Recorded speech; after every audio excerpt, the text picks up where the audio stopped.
Hi everyone, this is Ms. Romani. For today's lesson, we will continue our exploration of the six classes of nutrients by focusing on fats. So just like carbohydrates, fats are molecules made up of carbon, hydrogen, and oxygen. But unlike carbohydrates, fat molecules have long chains of hydrocarbons, that is, long chains of carbons bonded to hydrogen, which make fats unable to dissolve in water. Fats belong to a category of molecules called lipids, which include the different types of fats and oils, as well as waxes, steroids, and phospholipids. The main reason we need to include fats in our diets is because they are one of the body's fuel tanks. Remember that we can store energy for a few hours in molecules of glycogen. But unlike glycogen, fats stored in our fat cells can store energy indefinitely, for days, for weeks, months, or even years. And what makes fat such a great energy storage molecule is its ability to store more energy in its bonds than either carbs or proteins can. As a matter of fact, every gram of fat can store 9 calories of energy, while every gram of carbs can only store 4 calories of energy. And that means that fats can store more than twice the energy as the same quantity of carbohydrates. However, despite storing so much energy, our body cells really do prefer to obtain energy from glucose. So, as long as there are sugars available, our bodies will use them as a source of energy and only turn to fats when sugar is no longer available. The fats and oils we get from our diet sometimes bring along lipid molecules called steroids that are needed for building some important molecules. For example, our sex hormones like testosterone and estrogen are made of steroids. These hormones are essential for our sexual development, but also for maintaining our fertility or building muscles, for bone strength, and for many more reasons. Cholesterol is also made of steroids. There are two main types of blood cholesterol: high density or HDL cholesterol and low density or LDL cholesterol. LDL cholesterol is often referred to as bad cholesterol because it can form plaque or fatty deposits on our artery walls and block blood flow to the heart and brain. Um, HDL cholesterol, on the other hand, is referred to as good cholesterol because it actually helps remove the excess cholesterol, especially the LDL cholesterol, from the body. There are two essential fatty acids that we must get from our diet: omega 3 and omega 6. Omega 3 fatty acids, for example, are essential for proper brain development in infants and for improving and maintaining proper brain function as we age, like, for example, increasing memory and improving concentration. They also have been linked to immune system health and heart health, among other functions. Fatty fish, like salmon, for example, is very high in omega 3 fatty acids, which can actually help reduce brain fog and increase memory and concentration. Studies show that consuming foods high in these fatty acids could also lower the risk of developing certain cancers. And some people take fish oil supplements in order to get more omega 3 fatty acids. Certain vitamins, especially vitamin A, D, E, and K, are what we call fat soluble vitamins. So these vitamins can be stored in body fat for later use. It's unclear whether or not we must consume fat in order to absorb these vitamins. Some studies seem to indicate that a diet higher in fat can help with the absorption of these vitamins. But regardless, we do need to have some fat in our bodies in order to properly store the fat soluble vitamins. So, this is another function of fats and lipids in our diet. A good amount of fats in our diets are also important for making the lipid molecules that make up the plasma membrane of every single one of our cells. So, in particular, the phospholipids and the cholesterol that makes up the plasma membrane are all made out of fats or lipids in general. And finally, fat tissue can help insulate our body. The layer of fat under our skin provides insulation that keeps our bodies warm when we are exposed to cold temperatures. Fat tissue also cushions and protects our organs. It can, for example, there is a pad of fat in our knee joint called the infrapatellar fat that helps cushion that joint. But fat can also cushion our internal organs and just prevent them from being damaged as we move around. So, the fats and oils in our food are made up of lipid molecules called triglycerides, which are made up of a 3 carbon glycerol molecule, which is bonded to 3 separate long chains called fatty acids. And the fats in our diets have often been associated with weight gain or with heart disease.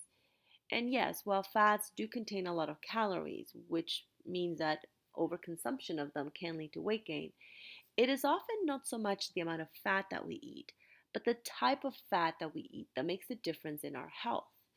And it is these fatty acids that make one fat molecule different from another. Because while the general structure of a triglyceride is the same, the fatty acids that make up the triglyceride can be different.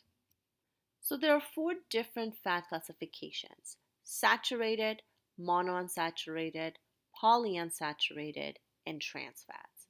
And these different fat classifications have their roots in the chemistry of the fatty acids that make up each triglyceride. Because of their different chemical structure, these fats have different properties and behave differently in our bodies. So let's start with saturated fats. Saturated fats are made up of fatty acids which contain no carbon to carbon double bonds in the chain.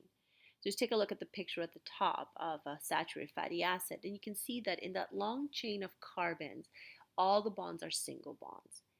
And it is because of the lack of double bonds between carbon atoms that these types of fatty acids can stack close together to form solids at room temperature, because the lack of double bonds make these fatty acids into very long straight chains that can stack very close together.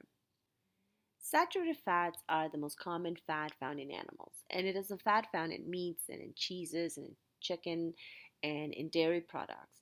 But saturated fats can also be found in some plant oils, like for example coconut oil, which is about 90% saturated fat. And for a long time, saturated fats were the bad guys of the fat world. Government guidelines would recommend keeping their intake to a minimum, and a diet that was high in saturated fats was linked to increased risk of coronary heart disease or stroke. And that is because saturated fats do increase the levels of LDL cholesterol in the bloodstream.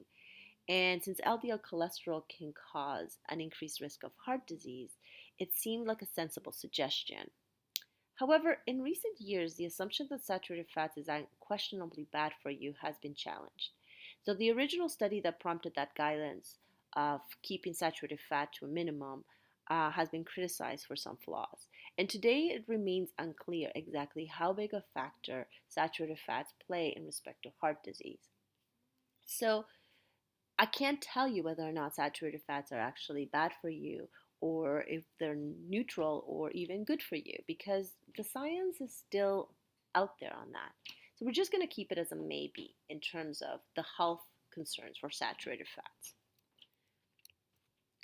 Now, fatty acids which contain at least one carbon to carbon double bond are called unsaturated fats.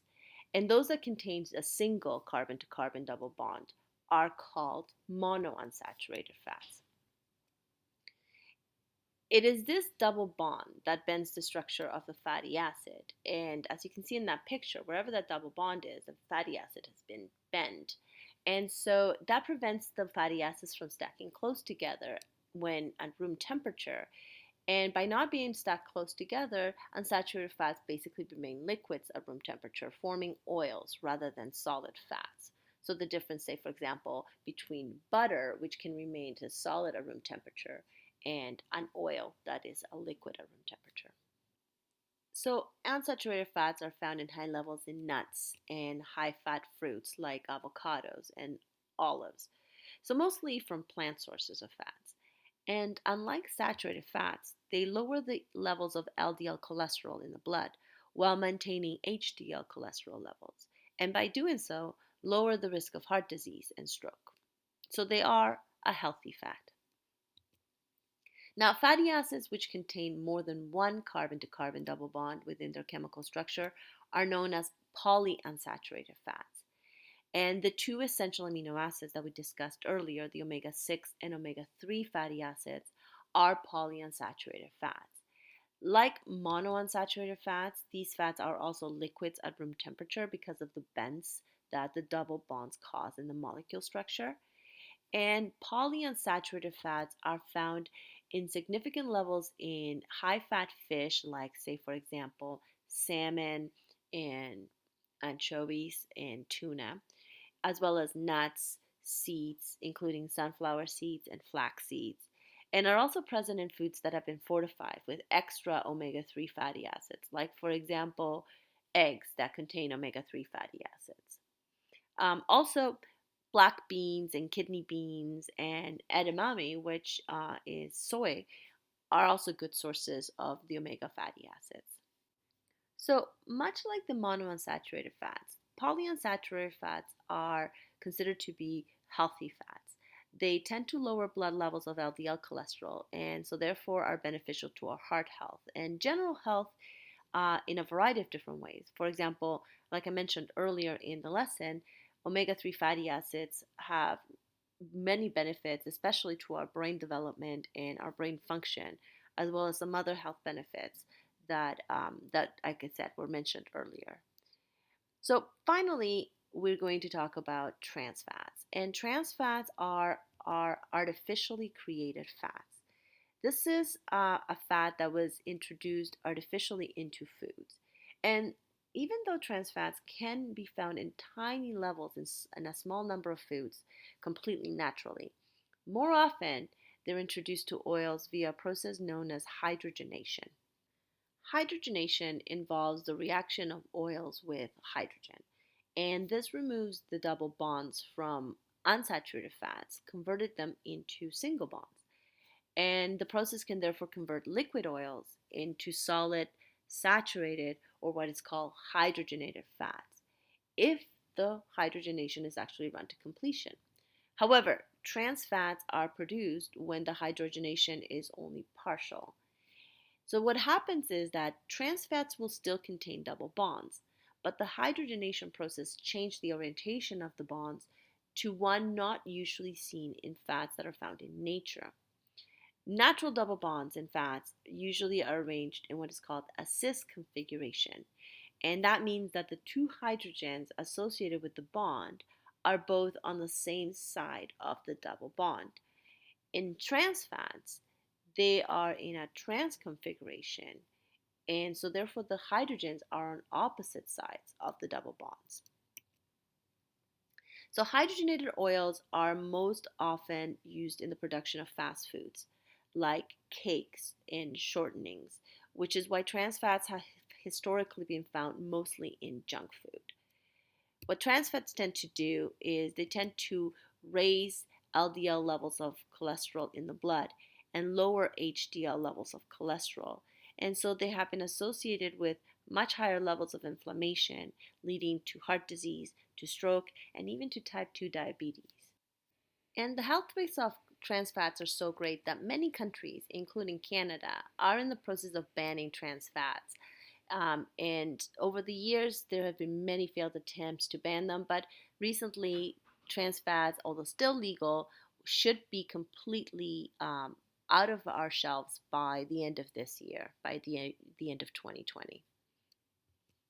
So, to summarize, if we want to make healthier food choices when it comes to fats, we should increase our consumption of polyunsaturated and monounsaturated fats and consume less saturated fats since the health risks are not yet fully understood. And definitely stop eating trans fats altogether. And that's it for today's lesson on fats. I hope that this lesson may inspire you to eat more salmon and to add more healthy oils to your diet. And in our next lesson, we will learn about proteins and the difference between complete and incomplete proteins. Talk to you soon.